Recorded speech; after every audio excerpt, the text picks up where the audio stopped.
The call came through at 1:30 a.m. while I was elbow deep in the guts of a seized bearing that had shut down the main turbine at Midwest Steel Works. My phone buzzed against my hip through my coveralls. I ignored it. Then it buzzed again. I pulled off my work gloves and checked the screen. Shane Murphy, the new general manager, calling from his warm bed while I was lying on cold concrete trying to save his production line. My name is Mason Turner. I'm 56 years old, and I've been turning wrenches on industrial turbines for 28 years. What happened next taught me the difference between being valued and being expendable. I almost didn't answer, because when you're dealing with a bearing that's locked up tighter than a bank vault on a turbine worth $12 million, phone calls feel less important than the metal screaming under your flashlight. But 28 years of being the guy they call when everything's going to hell conditions you to pick up when management calls, even at 1:30 in the morning. Turner speaking. Mason, it's Shane. I need to inform you of a company restructuring decision. Effective immediately. We're eliminating your position as senior turbine technician. Your employment terminates at 6 a.m. today. I looked at the bearing assembly in front of me. The main shaft was seized solid. Temperature readings showed the housing was still running 180 degrees. The whole production floor was dark because this turbine generated power for half the plant. Rachel Martinez, the plant manager, was standing 10 feet away looking desperate because I was literally the only person in the building who knew how to rebuild a 1992 Westinghouse turbine this size. I understand, I said, keeping my voice steady. I'll inform Rachel that you'll be handling the turbine repair since I won't be an employee in 4 hours. Long silence. I could hear him breathing through the phone. What turbine repair? The main turbine that's been down since 11 p.m. last night. Seized bearing on the primary shaft. It's costing about $87,000 per hour in lost steel production. I'm in the middle of a bearing replacement that requires another 6 hours minimum. Since you're eliminating my position, I assume you'll send someone else to finish it. More silence. When Shane finally spoke, his voice had changed. Mason, let's discuss this after you've fixed the turbine. I don't think that's appropriate. You just terminated my employment effective 6 a.m. It's now 1:37 a.m. That gives me 4 hours and 23 minutes left as a Midwest Steel employee. After that, I shouldn't be working on company equipment. Wait, Mason. I hung up and looked at Rachel. She'd heard enough of my side to understand what just happened. They fired you, right now, while you're fixing our turbine. That's what the man said. Effective 6 a.m., I'm no longer employed here. Rachel's face went white. But you're the only person who knows this system. What happens to our production? That's an excellent question for Shane Murphy. Before I explain what happened over the next week, let me tell you who I am and why that phone call was the most expensive mistake Shane ever made in his short career. I started at Midwest Steel Works in 1996, fresh out of 8 years in the Marines where I'd learned that when machines break, you fix them fast or people get hurt.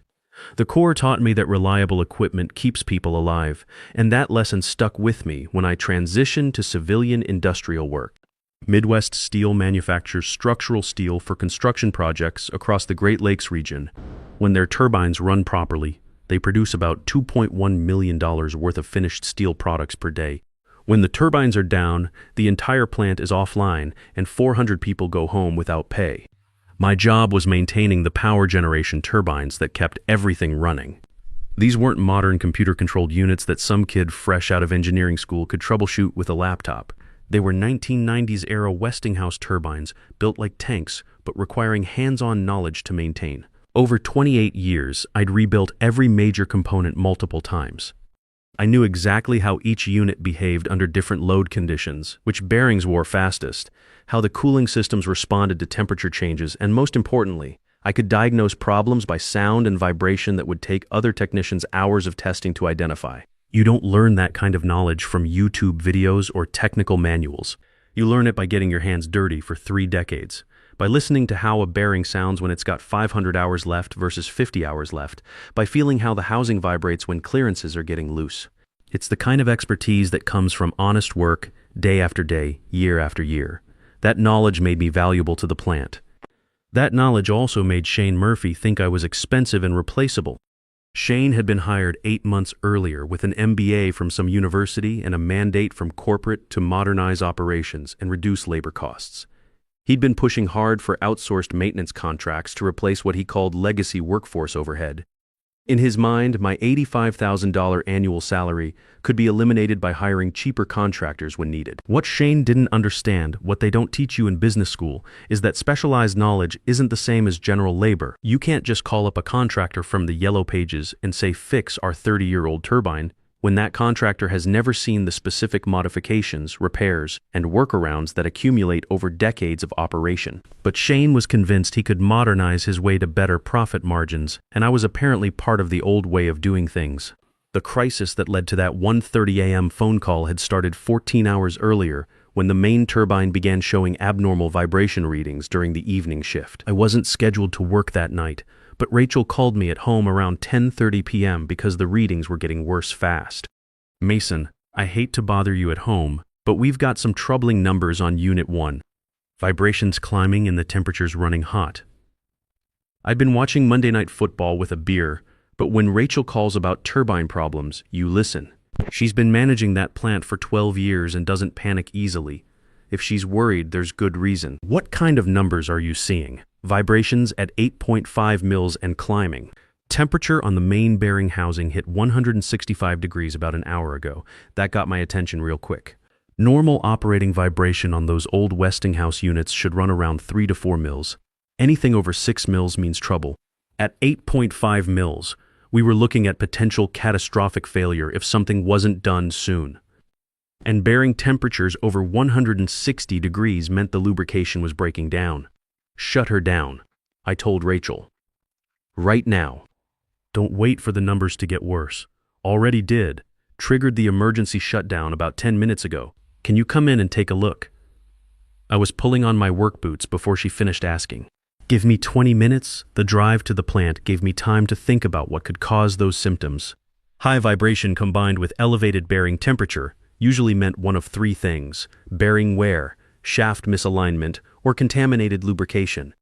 Given the age of the equipment and the maintenance history, my gut said bearing wear.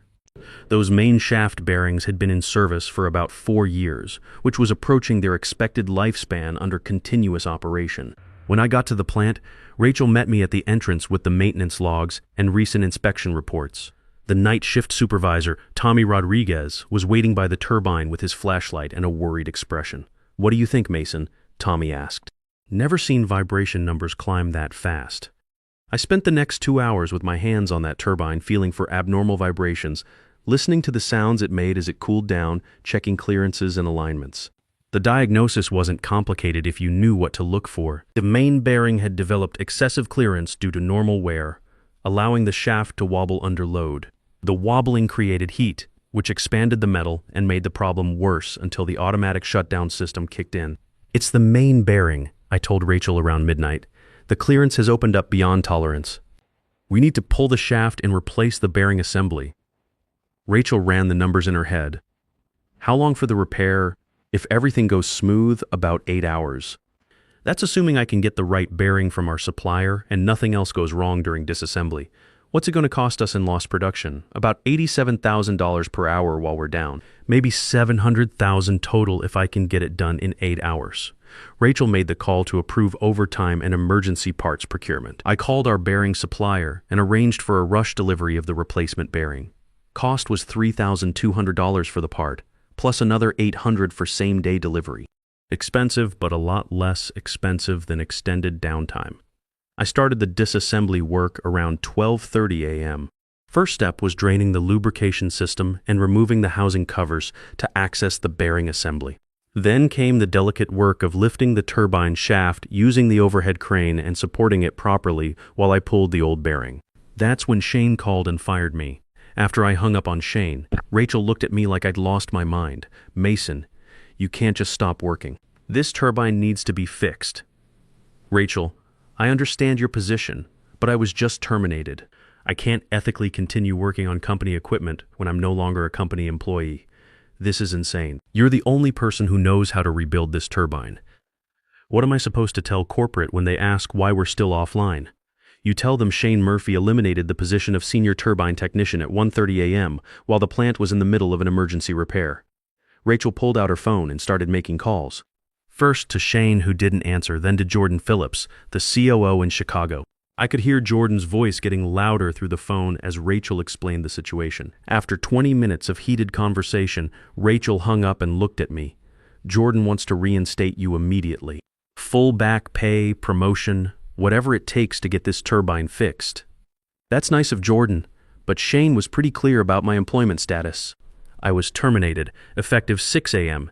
It's now 2:15 a.m., which gives me less than 4 hours left as an employee. Mason, be reasonable. This is obviously a mistake. Maybe it is, maybe it isn't. But Shane made his decision, and I'm going to respect it. At 6 a.m., I stopped being a Midwest Steel employee, and I stopped working on Midwest Steel equipment. Rachel started pacing around the turbine like a caged animal. Every minute we stood there talking was another $1,450 in lost production. Every hour the plant stayed down cost more than most people make in a month. What if we hired you as an independent contractor? She asked. Emergency maintenance contractor, working directly for Midwest Steel but not as an employee. I thought about that for a minute. It was an interesting proposition. What's your budget for emergency contractors? Whatever it costs to get this plant running. Every hour we're down, we're losing $87,000. If you can fix this turbine in 8 hours, we'll still come out way ahead. I quoted her my standard emergency contractor rate, $1,200 per hour, 8-hour minimum payment in advance. That was about 15 times what I made per hour as an employee, but it was still cheaper than keeping the plant offline. Rachel didn't hesitate. Done. I'll have accounting cut you a check right now for $9,600. One more thing, I said. As an independent contractor, I work by my own schedule and methods. No interference from management, no second-guessing my procedures. I fix the turbine my way, or you find someone else. Agreed. Just get us back online. At 5:45 a.m., Rachel handed me a company check for $9,600. At 6 a.m. sharp, my employment with Midwest Steel officially ended. At 6:05 a.m., I resumed work on the turbine as Turner Maintenance Services, independent contractor, earning more money in one day than I'd previously made in 6 weeks. The bearing replacement went smoothly once I had the right tools and the freedom to work without some MBA looking over my shoulder, questioning every move I made. That's the thing about skilled work. It looks easy when you know what you're doing, but there's 1,000 ways to screw it up if you don't have the experience. I had the turbine shaft supported on jack stands while I pressed out the old bearing using a hydraulic puller. The bearing came out clean, which was good news. Sometimes when bearings seize, they take part of the housing with them, and then you're looking at machining work or even a complete shaft replacement. This one had just worn beyond tolerance normal wear for a bearing that had been running 24/7 for 4 years. The new bearing pressed in perfectly. I checked the clearances with feeler gauges minus 0.003 inches radial clearance, right where it should be for a bearing that size. Then came the careful work of reassembling everything with proper torque specifications. The main bearing cap bolts get torqued to 450 foot-pounds in a specific sequence to ensure even pressure distribution. Miss that sequence or under-torque those bolts and you'll have the same problem again in 6 months. By 1 a.m., I had the mechanical work finished and was ready to start the lubrication system. That's another step where experience matters. You can't just dump oil into the system and fire it up. The lubrication has to be circulated and heated gradually to prevent thermal shock to the seals and gaskets. The oil temperature needs to reach 120 degrees before you can safely start the turbine, and that takes about 45 minutes with the circulation pumps running.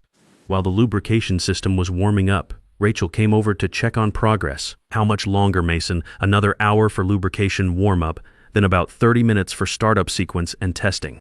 We should have power restored by noon, thank God. Corporate's been calling every 15 minutes asking for updates. They're not happy about the production loss. Maybe they should have thought about that before they eliminated their senior turbine technician in the middle of an emergency repair. Rachel shook her head. Shane's been trying to call you all morning. Jordan Phillips wants to talk to you too. I'm sure they do, but right now I'm focused on getting your turbine running. That's what you're paying me $1,200 an hour to do. The startup sequence began at 11:15 a.m. First, I engaged the turning gear to rotate the shaft slowly and check for any binding or unusual resistance. Everything felt smooth. Then I started the lubrication pumps and gradually brought the oil pressure up to operating levels. The pressure held steady at 45 psi, right where it should be. Next came the actual turbine startup. I opened the steam valve incrementally, bringing the turbine up to speed gradually while monitoring vibration and temperature readings. The vibration stayed below 2 mils throughout the acceleration, better than it had been running before the bearing failure. Temperature readings were normal across all monitoring points. By 11:45 a.m., the turbine was running at full speed and carrying electrical load. By noon, the production floor was back online and steel was moving through the rolling mills again. Total downtime, 13 hours. Total production loss, about $1.13 million. My contractor fee, $9,600. Rachel was watching the production monitors with visible relief as finished steel products began moving through the facility again. Mason, I can't thank you enough. You saved us from what could have been a complete disaster. That's what you paid me for. I'll write up a technical report on the bearing failure and replacement procedures. You should share that with corporate so they understand what happened and what it cost them. Will you consider coming back as our head of maintenance? I'm sure we can work something out with corporate. I appreciate the offer, Rachel, but I've got to say, this contractor arrangement is looking pretty attractive. I made more money today than I usually make in 6 weeks. Around 1 p.m., my phone started ringing. First, Shane Murphy, then Jordan Phillips, then someone from corporate HR. I let them all go to voicemail while I finished documenting the repair work and cleaning up my tools. Shane's voicemail was interesting. Mason, there's been a misunderstanding about your employment status. Please call me back immediately so we can resolve this. Jordan's message was more direct. Mason, this is Jordan Phillips. We need to discuss your situation. Shane made an error in judgment. We want to make this right, but the most interesting call came at 2 p.m. from a plant manager I'd never met. Mr. Turner, this is Bill Crawford at Great Lakes Manufacturing in Toledo. We heard through the grapevine that you're doing independent turbine maintenance work. We've got a 1988 General Electric turbine that's been giving us problems, and our regular maintenance contractor can't figure it out. Would you be available for a consultation? Word travels fast in industrial circles. By the end of that week, I'd gotten calls from 6 different manufacturing plants across Ohio and Michigan. Plant managers talk to each other at industry conferences and trade association meetings. When someone finds a turbine specialist who can solve problems that stump everyone else, that information gets shared. Each caller had the same story: critical equipment failure, local maintenance staff couldn't diagnose the problem, regular contractors were either unavailable or didn't have experience with older equipment. Could I help as an emergency consultant? I helped every one of them. My rate stayed at $1,200 per hour for emergency work, and I was averaging about 80 hours of billable time per month. That works out to roughly $96,000 monthly, or over $1.1 million annually. More than 13 times what I'd been making as Midwest Steel's employee. But it wasn't just about the money. These plant managers respected my expertise because they'd seen what happened when specialized knowledge wasn't available. They understood they were paying premium rates for premium results. Nobody questioned my methods or complained about my fees after I'd restored their production equipment and saved them from extended downtime. By September, I'd incorporated as Turner Industrial Services and hired 2 other experienced turbine technicians who'd been laid off during various cost reduction initiatives at plants around the region. Carl Washington had 24 years of experience with steam turbines before his plant eliminated his position to streamline operations. Mike Sullivan knew gas turbines inside and out after 31 years at a power generation facility that decided to outsource their maintenance to save money. These weren't guys fresh out of technical school. They were craftsmen who'd spent decades learning their trade, only to be told their skills were obsolete by managers who couldn't tell a bearing from a bolt. We became the go-to team for complex repairs on older industrial equipment that companies had written off as unmaintainable. The irony wasn't lost on any of us. Companies were paying us 3 times what we'd made as employees to fix the same equipment we'd been maintaining before they eliminated our positions. The real satisfaction came 3 months later when Rachel called me with news about Shane Murphy's career at Midwest Steel. Mason, I thought you'd want to know. The board terminated Shane yesterday, effective immediately. I was in my new shop at the time, a 4,000 square foot facility I'd leased on the outskirts of Detroit to house Turner Industrial Services. We'd outgrown my garage pretty quickly once word got around about our emergency repair capabilities. What finally did it? I asked, though I had a pretty good idea. The numbers. They calculated that Shane's cost-cutting decisions ended up costing the company over $8.2 million in direct losses over 8 months. The turbine downtime was just the beginning. 2 other clients reduced their contracts after hearing about our maintenance staffing problems. Plus, we've been paying premium contractor rates for repairs that used to be handled in-house. Shane's expensive lesson had ripple effects beyond that one emergency repair. When you eliminate experienced maintenance staff, you don't just lose their labor, you lose their institutional knowledge, their relationships with suppliers, their ability to prevent small problems from becoming big problems. The guys who got laid off in Shane's modernization effort were the same guys who knew which valve sounds different when it's starting to fail, which bearing gets hot when the ambient temperature rises, which control system quirks require manual adjustment during seasonal changes. Without that knowledge base, minor issues that used to get caught during routine maintenance were now becoming emergency repairs. Emergency repairs cost 10 times more than preventive maintenance. And that's if you can find contractors who actually know what they're doing. "Who's replacing him?" I asked Rachel. "Jordan Phillips is taking over as interim GM while they search for a permanent replacement." Jordan specifically asked me to reach out to you about a consulting arrangement. 2 weeks later, I was sitting in the conference room at Midwest Steel across from Jordan Phillips and the plant's new maintenance director, discussing a formal maintenance contract for Turner Industrial Services. "Mason, I want to be straight with you," Jordan said. "Shane's approach was wrong, and the company paid a heavy price for his mistakes. We understand now that experienced maintenance personnel aren't just labor costs, they're operational insurance. We want Turner Industrial Services to handle emergency repairs and serve as backup for our internal maintenance team." The contract they offered was generous.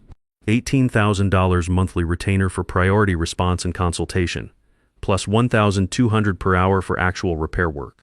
The retainer alone was more than double what I'd been making annually as their employee. But the most satisfying part wasn't the money, it was the respect. Jordan understood that specialized expertise has value that goes beyond simple labor calculations. When you eliminate that expertise, you're not cutting costs, you're transferring those costs to emergency situations where they become much more expensive. By December, Turner Industrial Services had maintenance contracts with 7 different manufacturing facilities across the Midwest. We specialized in older industrial equipment that most contractors wouldn't touch. The 1980s and 1990s era turbines, compressors, and generators that formed the backbone of American manufacturing but required hands-on knowledge to maintain properly. The work was steady and profitable, but the real reward was working with guys who understood the value of craftsmanship. Plant managers who'd seen production lines shut down for days because some MBA thought experienced maintenance workers were overhead knew better. They paid our rates without complaint because they'd learned the hard way that expertise isn't something you can download from the internet or outsource to the lowest bidder. We also started taking on apprentices, young guys who wanted to learn the trade properly instead of just getting a certificate and pretending they knew what they were doing. Jake Morrison, 22 years old, had been working dead-end jobs since high school until his uncle recommended him to us. Now he's learning to read vibration patterns, understand bearing temperatures, and most importantly, how to listen to what a machine is telling you about its condition. There's no substitute for time and experience. I told Jake during one of our training sessions, you can memorize all the technical manuals you want, but until you've felt how a bearing sounds when it's got 500 hours left versus 50 hours left, you're just guessing. Teaching Jake and the other apprentices reminded me why this work matters. We're not just fixing machines, we're keeping American manufacturing running. Every turbine we repair, every production line we restore, represents jobs for hundreds of workers who depend on that equipment to earn their living. The skills we use aren't obsolete, no matter what some business school graduate thinks. They're the foundation that everything else is built on. You can automate a lot of industrial processes, but when something breaks, you still need someone who understands how the machinery actually works to get it running again. Shane Murphy learned that lesson the expensive way. He thought he could eliminate legacy workforce overhead and replace decades of experience with cheaper alternatives. What he discovered was that institutional knowledge isn't overhead, it's infrastructure. When you eliminate it, you don't save money. You create vulnerabilities that show up at the worst possible moments. Last month, I got a call from a plant manager in Wisconsin whose main turbine had failed during peak production season. Their regular maintenance contractor couldn't diagnose the problem, and they were losing $120,000 per day in production capacity. "Mr. Turner, we heard you can fix problems that stump everyone else. How quickly can you get here?" I was on site 6 hours later.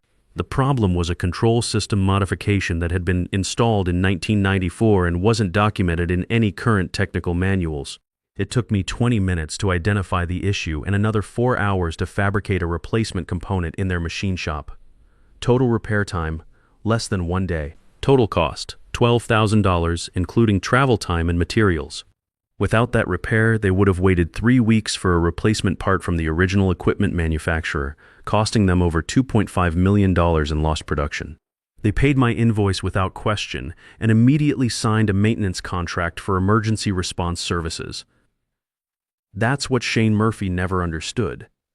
The most dangerous thing to eliminate isn't the person who complains the loudest or costs the most on paper. It's the specialist who quietly keeps everything running until the day you decide their expertise isn't worth paying for. Because specialized knowledge doesn't disappear when you eliminate the specialist. It walks out the door with them and becomes available to everyone except you.